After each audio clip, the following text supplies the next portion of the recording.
3-point game. Warriors Raptors. What's that? 3-point game. 3-point. Oh.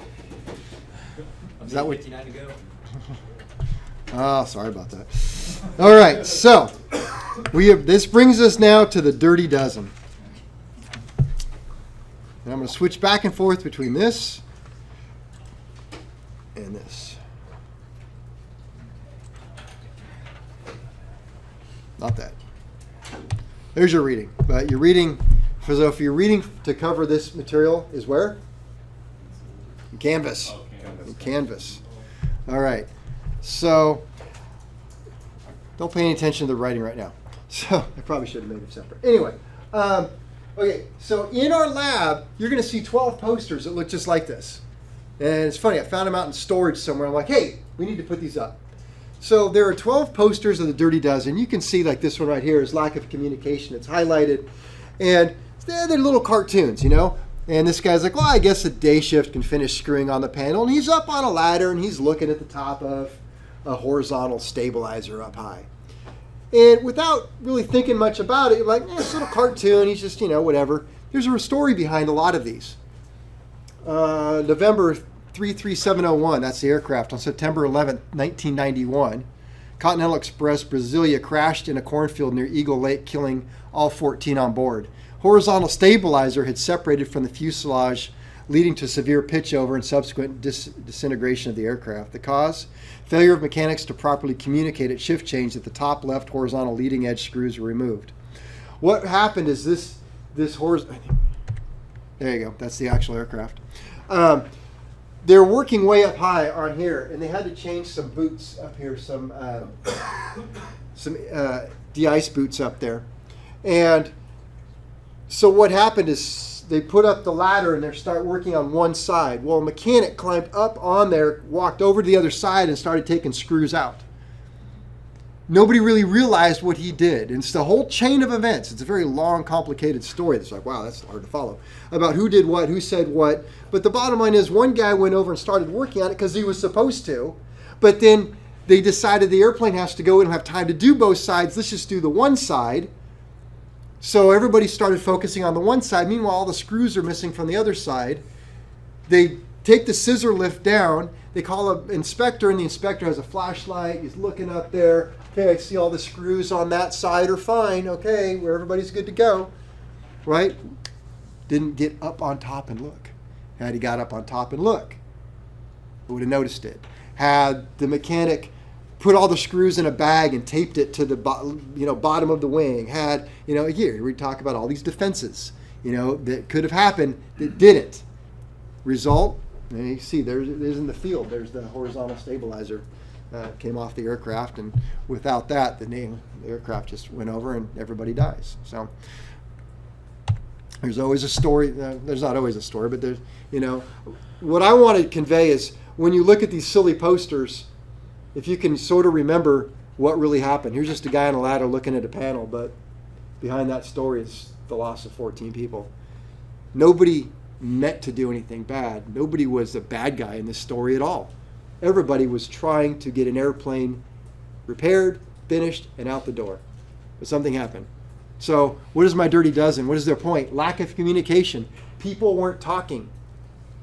There should be a changeover, a shift changeover. Okay, who's in charge of this aircraft? I'm in charge of this project. Okay, I should know what's going on. I should know what you did, the progress of the work, what happened, what needs to still happen. It should be in writing. And I'm going to hand it over to the next shift coming in. We're going to sit, we're going to talk. I can't be in a hurry. This is what's happening, and we understand. And you'll see with each one of these posters, then down below, it has safety nets.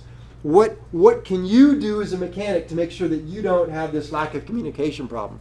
Number one, use logbooks, worksheet, etc. I'll write this down. So it's to communicate and remove doubt. Put it in writing. Use lists. Discuss work to be done or what has been completed. Where I worked, we would have a morning production meeting all the time. Anybody working on, all of the inspectors would meet in the boss's office. We'd go over every single aircraft, what was left to do, what had to be done, and it was in writing and on the computer and on a clipboard. Never assume anything, right? An inspector, I got a flashlight, I'm looking way up in the air at this aircraft. It's a long way up there. Yep, I'm going to assume all the screws are done because I can see them on this side. What about the other side? Now, it's easy to sit here and say that. It's a whole nother thing when this airplane has got to go on a pushback. They're calling for it. Revenue's on the line. And you're the guy saying, wait a minute. I need a ladder. I need a scissor lift. I got to go up there and check that. You know? That goes back to what it says in the creed, or the little note. Yeah? Mechanics creed. What does it say? It says. Oh, It just talks about like not letting somebody that's unqualified for the job like push you to certify the aircraft or sign off on it when it's not ready to be. Thank you. That's a perfect example. I want you to start watching for a theme here about, now it doesn't say that, and I didn't intend to, but I brought up the scenario, and exactly the solution, of course, in my little scenario, without me thinking about it, became you had to be somewhat assertive and say, I need this to happen because this is important to me. I need to get up there. Well, somebody's yelling at you. That's common in aviation. I don't want to make it a bad thing, but we're the mechanics. We're together in this. But over us is management, and I've had to work under that. We're managers who are not aircraft mechanics, pilots, or they just came from the boss hired them because they had a business degree or something else. They bring them in and boss, I'm going to show you how to whip these mechanics in shape. I'm getting profits up. We're going to get more aircraft out the door. We're doing this. And so I've worked for people who came from a production setting out in aviation, and it did not go well. Because they don't get that correlation. They just don't. And so there's sometimes a lot of pushback, but pushback can save lives. Well, all right, so let's see. We got that one.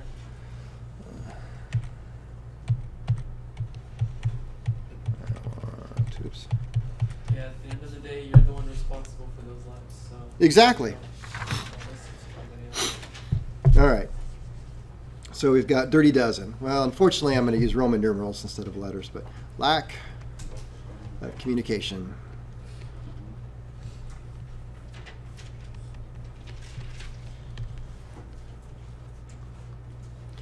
Now, we could go a lot faster if I just went through those slides, but I think you guys would like it better if I stopped and wrote this down with you. So, lack of clear, direct statements.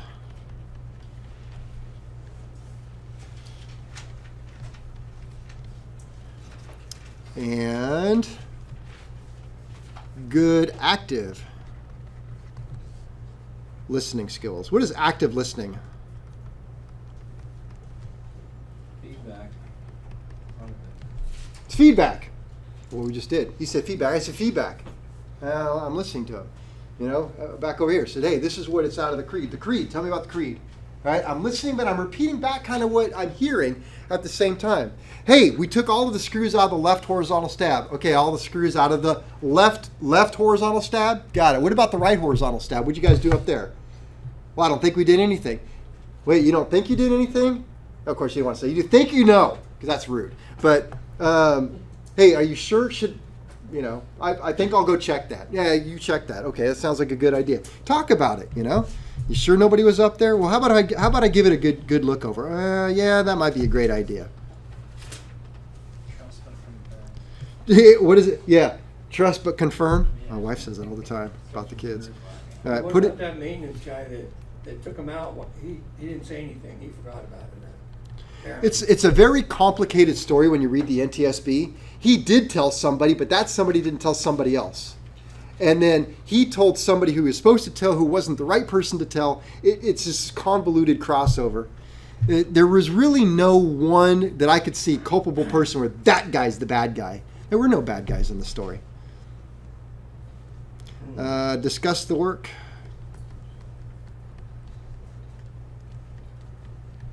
Discuss the work to be performed.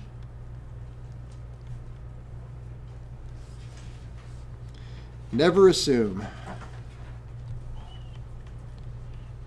And I can't tell you how many times it is so easy to, it's just human nature. As an inspector, you work with people who you trust. You trust them with your lives. And They're like, hey, you're sitting in the office, you're looking over some stuff, you're writing logbooks, you got a squawk that's open or discrepancy, and it says something about, I don't know, remove or replace the wheel. Did you put the cotter pin back in? Yeah, I did it. I'll be back. I had to go check it. It's so easy to sit there while you're doing something, go, yeah, I'm sure you did it. You just said it. No, my job was to go check that. Get up off my butt and go out to the hangar floor with the still carry a flashlight with me. And flashlight and get down and look. Is that cotter pin in there? Cotter pin's in. You know how good that feels? That feels great. When you do that, you're like, yeah, I did my job right. It wasn't hard. Well, that saying about assume, makes an ass. That's a you and me. Yeah, it kills people. All right.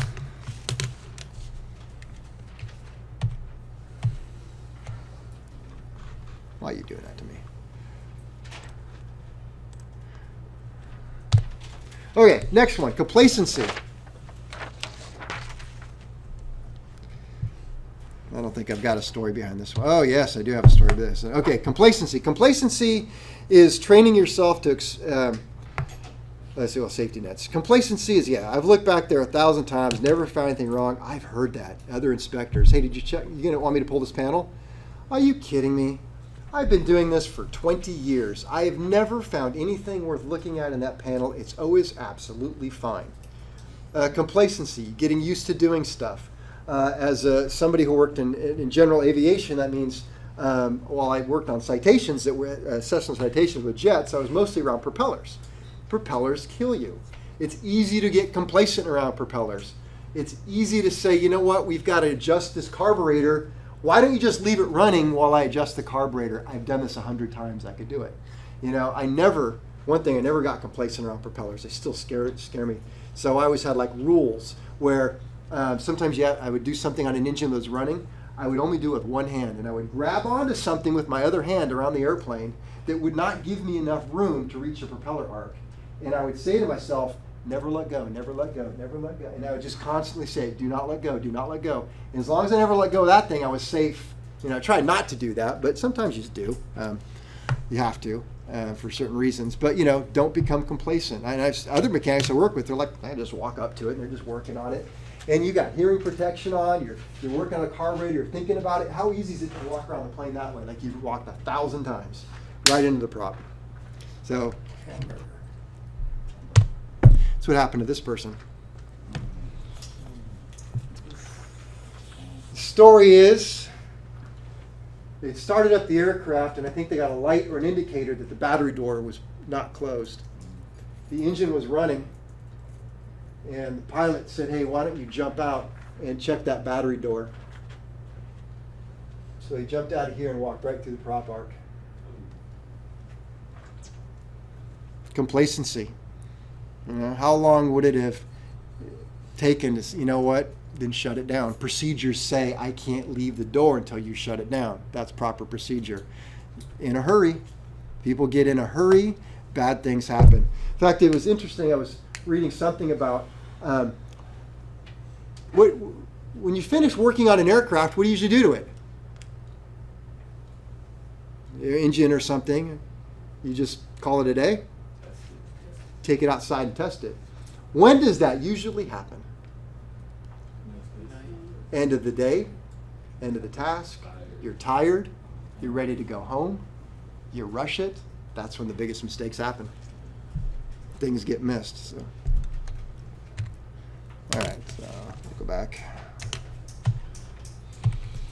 All right, so that was complacency.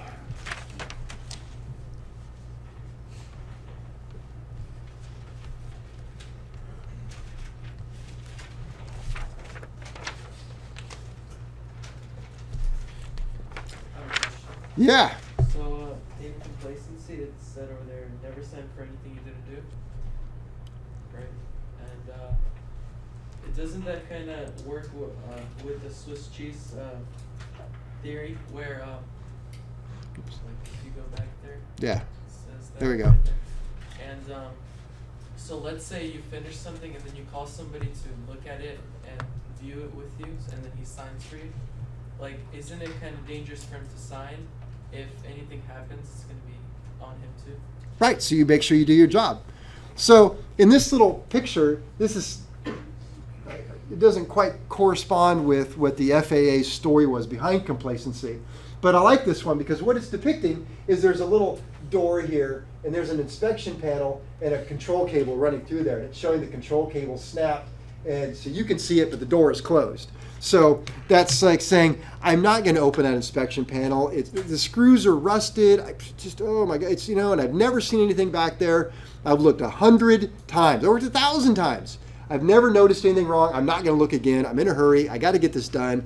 Boss is going to be happy because I finished ahead of time. So complacent, it's fine, right? But it's not, and that's where we come in with the safety nets. Train yourself to expect something. So that's kind of the game that you have to play in your own mind. It's like, oh, I'm taking this panel off. I bet today's the day I find something. Today is the day. They're going to be so happy. I wonder what I'm going to find. Bet it's a bird's nest. I bet the cable's, like I told you, I did non-destructive testing. You know what it's like standing in a dark room for 8 hours a day looking at parts in a black light? Right? So, first of all, you shouldn't do it 8 hours a day, so I shouldn't say that. You have to take a lot of breaks. But, and you pick up a part and you can think to yourself, crankshafts are exciting because crankshafts, you find them broken often, so I always did it first, you're really jazzed, you're in your best right there because it's the most expensive and critical part. Then you start going through it, you grab a con rod, a connecting rod. Connecting rods aren't nitrided, they're not hard, they're more malleable, they're bend, and so they don't crack, they sort of twist a little bit. So, another crankshaft, another connecting rod. And a connecting rod, you got to do, you do a head shot, then you do a coil shot, then you do another head shot, so it takes 3. That's just this. Then you got to do the cap, which is 2 shots, so that's 5 shots I got to, for each one. Then there's 6 of them, and so, how many shots do I got to do? And each time you got to demagnetize and switch over. It's like, oh my God, I bet it's fine. I bet I could just kind of, never seen one. You know how many engines I've done, and I still to this day have not seen a broken connecting rod? Show you this.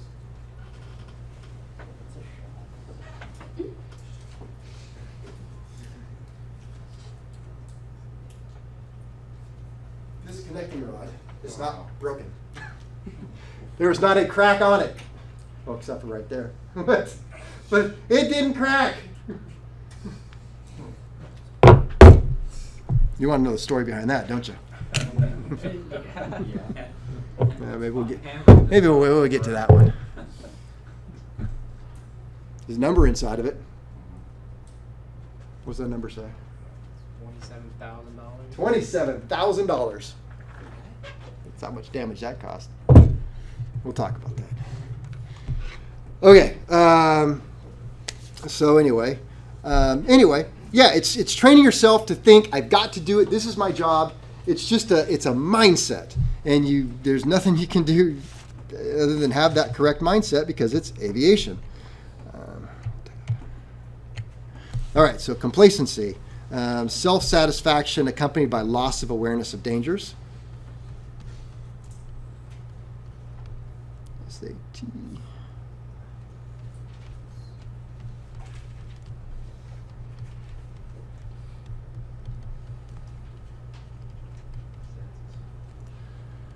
Self-satisfaction accompanied by a loss of awareness. All right, when I get near the bottom of the screen, it's harder to write. Loss of awareness.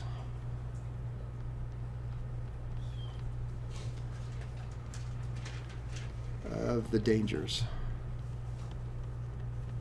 In other words, what is the danger of not opening up that panel and inspecting in there like I'm supposed to? What is the danger of not really inspecting this properly?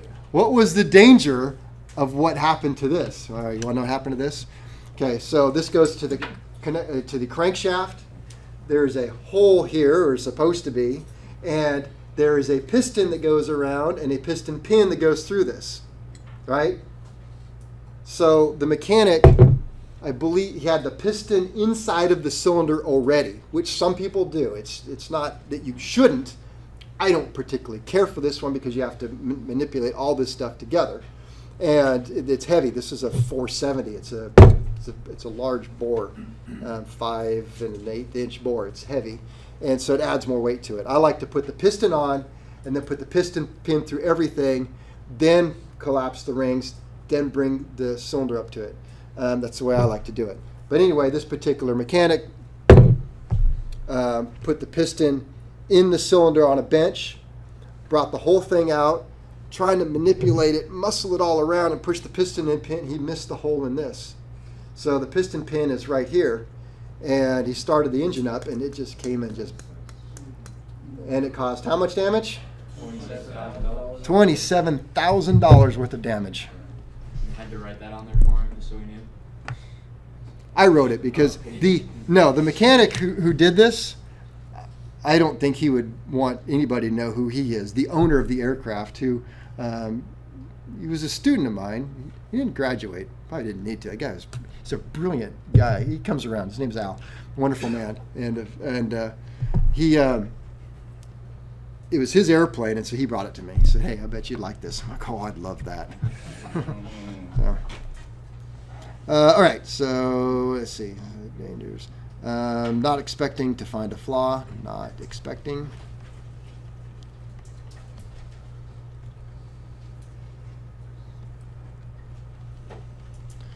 I worked with the mechanic he taught me a lot, but he had gotten in the business too long. And I remember doing some NDT on an engine, and he wanted to do one next. And I'm like, well, where's that other part? They never crack. I'm not going to check it. Wow. Okay. Carelessness due to overconfidence.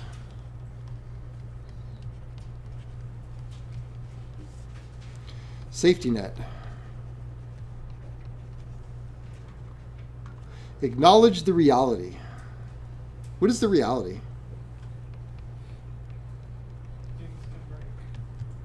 Good one. Things break. I used to get really mad around the house. Things would break, Ah, dang, that thing, man, it's broken, causing money. My wife would say, calm down. You know what? Its job was returned to dirt. It's just doing its job. Entropy. Oops, yes. Sorry. Situation, yes. Okay, who said there's a reason why it's on the list? That's right. It's a reason why it wants you to inspect it. I really don't think that manufacturers sit around going, well, what should we have them do? I mean, I've got to do something for an hour, Yeah, it's like, hey, this an engineer says, man, this is important. We should probably have them check this. Yeah, I think we should have them check that. And the reality of the situation. What happens if you don't inspect it and it breaks?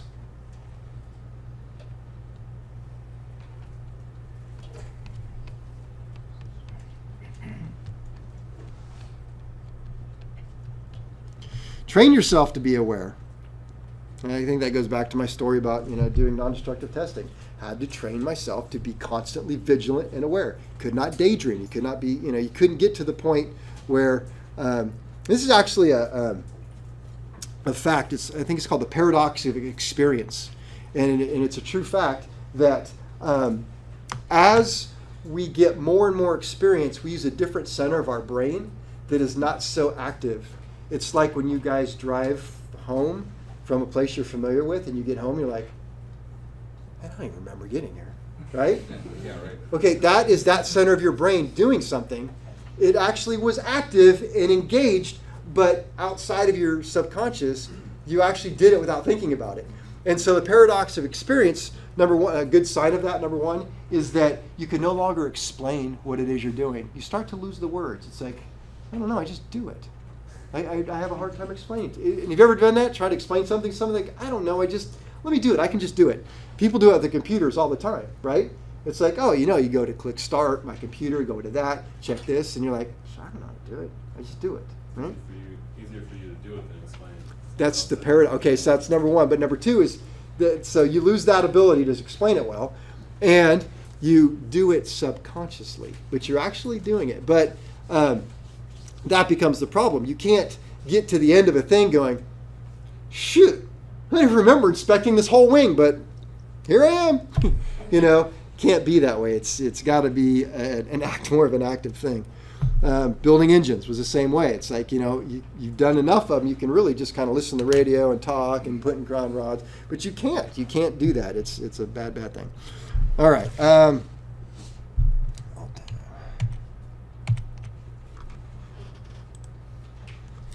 Lack of knowledge. That says complacency. Why does it keep doing that? Lack of knowledge. All right. Yeah, we got a good one there. All right. Lack of knowledge. All right. So that's where you guys are right now, right? Kind of a lack of knowledge. Nothing to be ashamed of. Ask me anything you want to know about that DC-10 out there parked on the ramp. What's the capacity of the fire department? I have no idea. I don't know a damn thing about that. It's not my expertise. It's not my area of knowledge. I'm not afraid to admit that. I will never be afraid to admit to you guys when I don't know something. There's a lot of stuff I don't know. All right? So don't worry about it. I'm not ashamed to stand up here and tell you I have no idea. Prince, half the time in class, when it comes to anything, like, I just ask him, you know, Prince, what size is that engine? What did that come with? And the guy sat right here. It was hilarious, you know. I'm like, I don't know. Let's ask Prince. You know, the class would just laugh because, you know, hey, stuff I don't know, you know. That's not my area of expertise. Where my area is, I will tell you. And if I don't know there, I'll still tell you. But I don't know. So anyway, don't be ashamed to say, I don't know. Nothing wrong with that. Get some help. You have to be very careful where you get your help from, right? Because this is going to lead to other dirty dozen, which, again, my favorite, the norms. So you ask the wrong person. And I'm going to see this with you guys a lot. Somebody's going to be reading the directions like, I don't quite understand this. How did you do it? And you're just going to say, well, I did it like this. Okay. And it's hilarious for me to watch because every single class does the same. It's a personality, and you guys will have it, and I'll watch. And I like to stand back and watch how things are done. It's like one class may do a particular project, they all do it the same way. Then the next class, they're all going to do it the same way. So it's clear that there's the first 2 or 3 to get done. Everybody's, how'd you do it? And they're going to copy that exactly. And sometimes I'll even ask you, why'd you do it that way? I know why you did it that way. My wife says, usually if I ask you questions, because I know the answer already, she said to kids all the time, might as well tell me the truth. I don't ask questions I don't know the answer to, although I do. So you guys will do that. It's lack of knowledge then becomes tribal knowledge. Everybody follows the leader, and it's like, sometimes you're right, sometimes you're not. Anyway, so lack of knowledge. All right. What do we got here for lack of knowledge? This happened at the Kuala Lumpur International Airport, Malaysia. Maintainers needed to taxi, the hangar to the departure gate. They started the number 1 and number 4 engines. So this is, 747, number 1 and number 4. So far left, far right. And they did not realize the hydraulic pumps, that's the thing that operates the brakes, are run off of the number 2 and number 3 engines. So the brakes would have worked until any charged accumulator. Accumulator is something that stores electrical pressure. So the brakes would actually work. So even if they started up and they say, do a brake check, brakes work. All right, sure, they work. All right, how about now? Not now. All right, so brakes no longer work. So let's see, you probably finished reading. Brakes would work till the brakes more likely last until the aircraft is lined up on the monsoon drainage ditch. These poor guys were on Mr. Toad's wild ride. Not my words, I actually copied this. The Boeing 747 rolled into the ditch and toppled forward, causing severe damage. The nose section of the aircraft was totaled. There were minor injuries to the crew and some very hurt feelings. By the way, most of what I'm stealing here is coming right from one of those FAA website, Dirty Dozen. So that it's public domain, and I'm teaching, so I think they're going to be okay with it.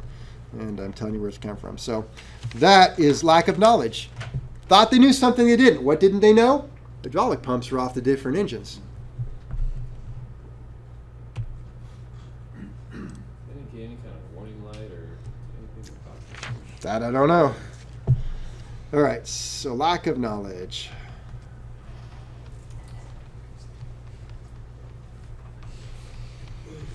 You ever heard the saying, it's what you don't know what it is you don't know yet. And that's what's going to get you sometimes. I used to hear things that make me crazy in aviation is when you hear things like, well, that ought to work. It ought to. I don't see why that wouldn't work. I can't imagine it not working. Can't imagine why it wouldn't work. Just these little qualifier statements.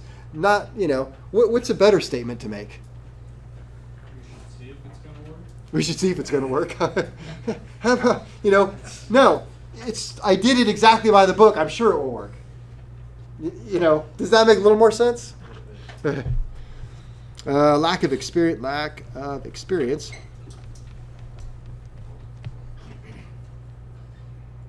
Or training for the task. All right, a little bit of knowledge can be dangerous.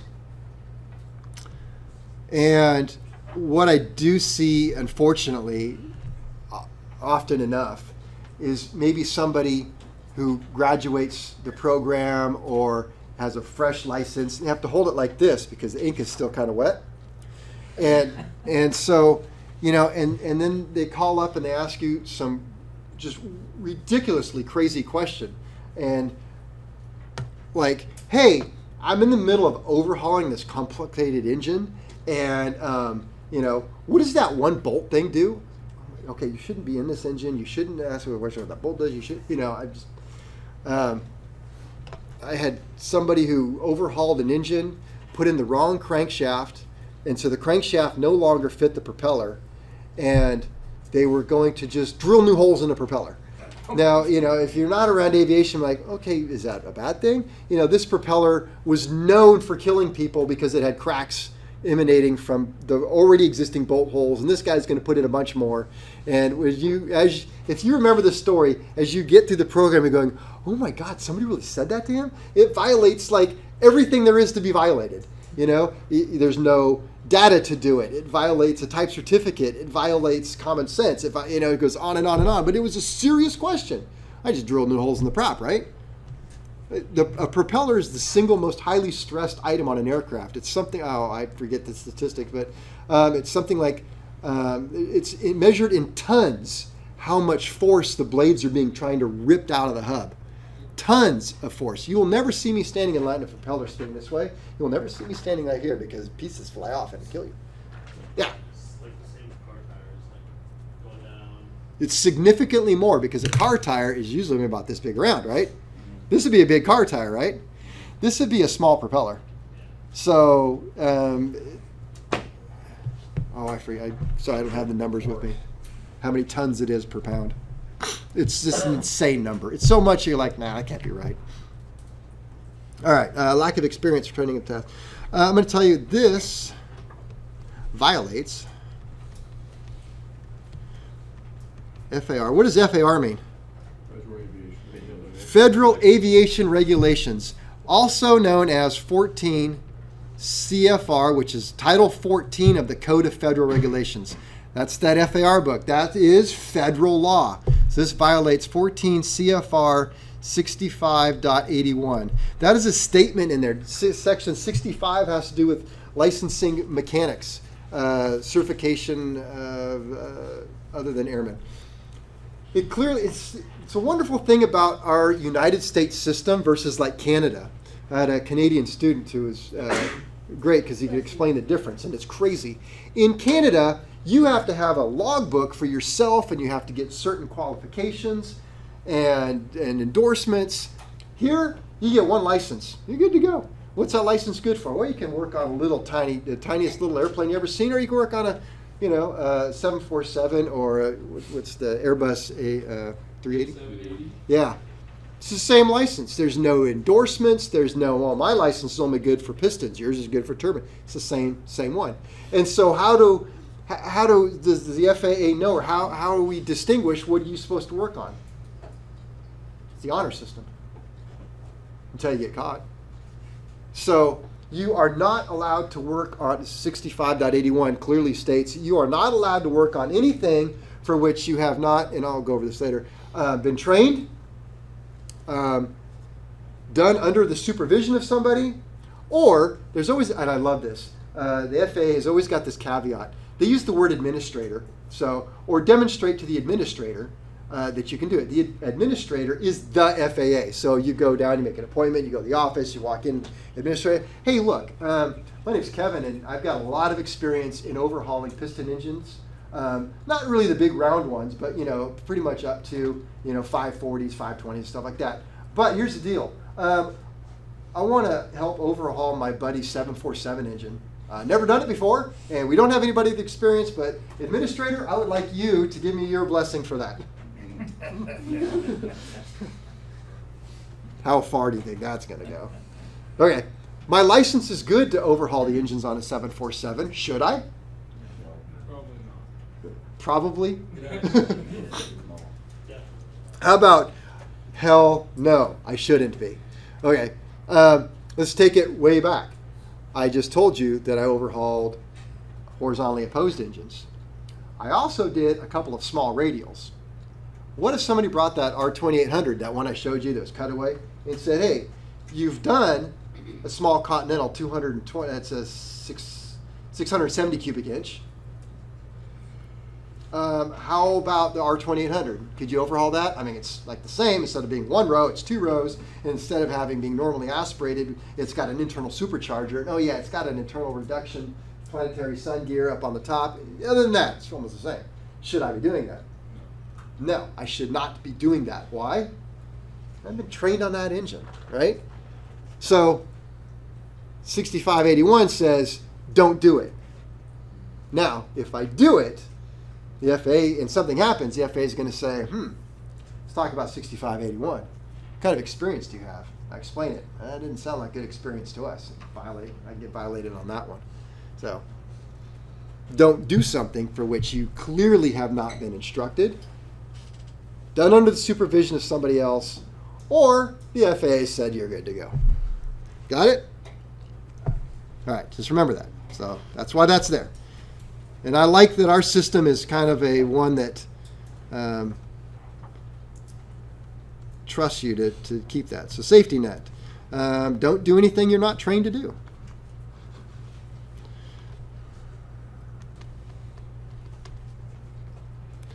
Don't do anything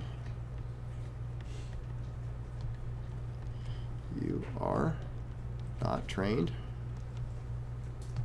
to do. Thinking about that 747 that went in the ditch. Do you think those guys were maybe missed some training modules on a hydraulic system for that particular aircraft? Maybe weren't properly trained to taxi that aircraft.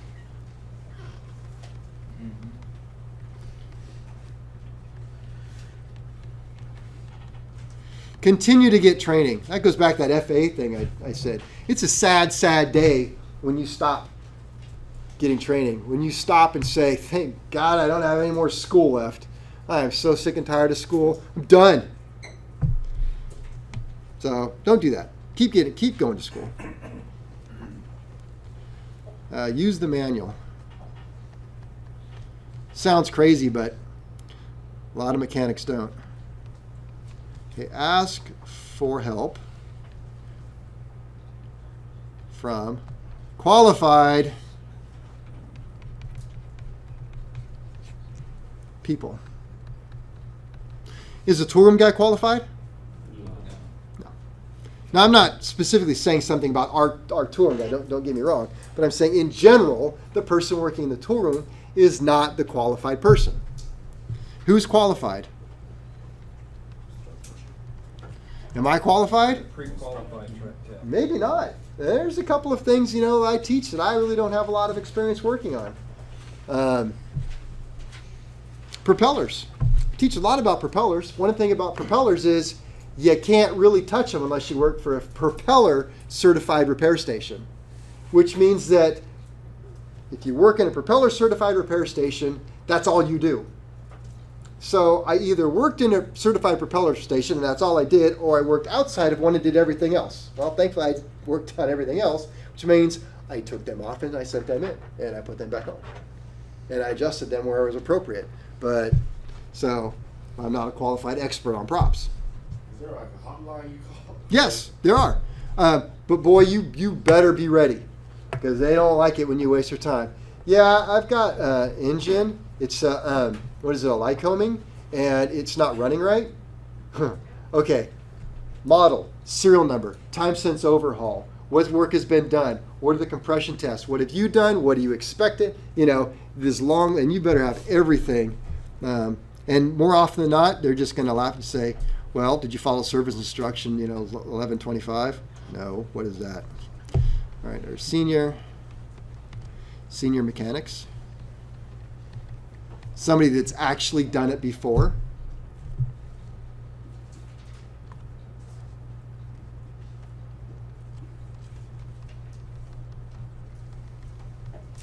So just choose your help carefully, but get help. Get somebody.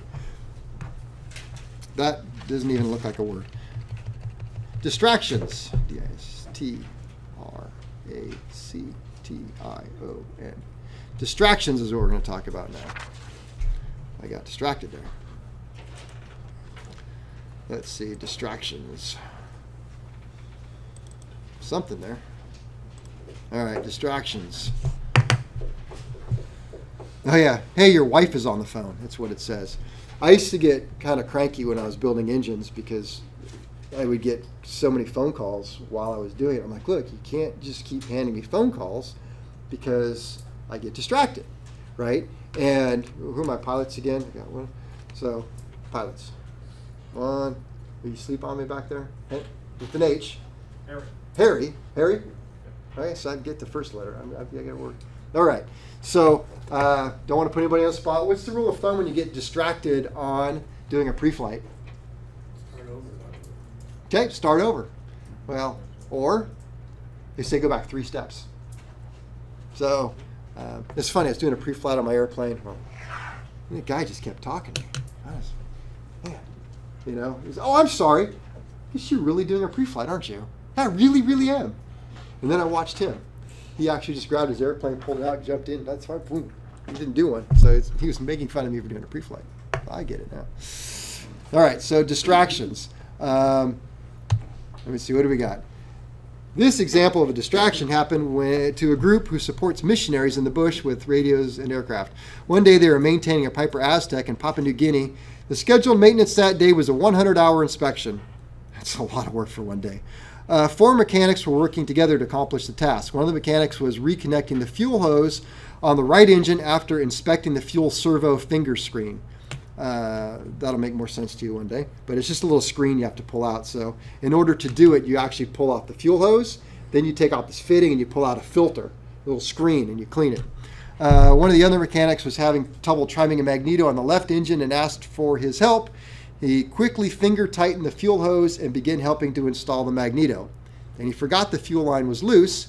Inspection was completed and the aircraft was dispatched to haul freight and passengers. The aircraft had completed 2 legs of its first flight and had taken off on its 3rd leg when the right engine burst into flames. The passenger and the pilot were killed.